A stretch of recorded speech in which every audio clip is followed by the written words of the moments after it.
ये कहानी है एक छोटे से गांव में रहने वाले एक साधारण लड़के की, जिसका नाम था राहुल। राहुल एक साधारण परिवार से था, लेकिन उसके सपने बड़े थे। राहुल के सपने थे आसमान छूने के।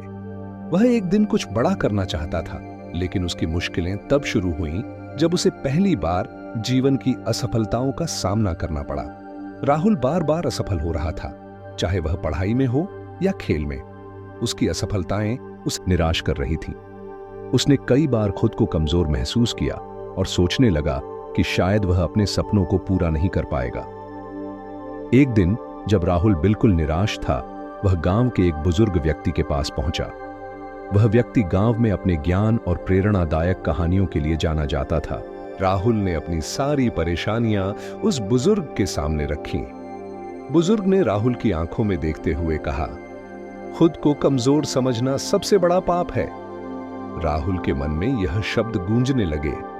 वह सोचने लगा कि आखिर इस कथन का असली मतलब क्या है। उसने सोचा, क्या वाकई में खुद को कमजोर समझना सबसे बड़ा पाप है? धीरे धीरे राहुल को एहसास हुआ कि अगर वह खुद को कमजोर समझेगा तो वह कभी अपने सपनों को नहीं पूरा कर पाएगा। उस दिन के बाद राहुल ने अपने जीवन में बदलाव लाने का फैसला किया। उसने ठान लिया कि अब वह कभी भी खुद को कमजोर नहीं मानेगा। उसने अपने अंदर की ताकत को पहचानना शुरू कर दिया और अपने सपनों के लिए फिर से मेहनत शुरू कर दी। राहुल की मेहनत रंग लाई।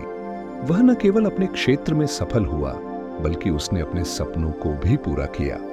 अब वह हर किसी के लिए एक प्रेरणा बन चुका था।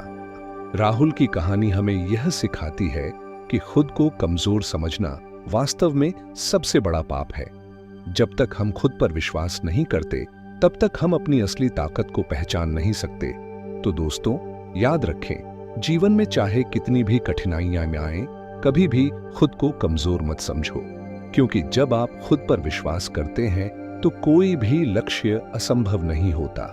अगर आपको यह कहानी पसंद आई हो और आप ऐसी और भी प्रेरणादायक कहानियां सुनना चाहते हैं, तो हमारे चैनल सीरीन विजन को सब्सक्राइब करें और बेल आइकन दबाएं, ताकि आपको हमारे नए वीडियोस की जानकारी मिल सके।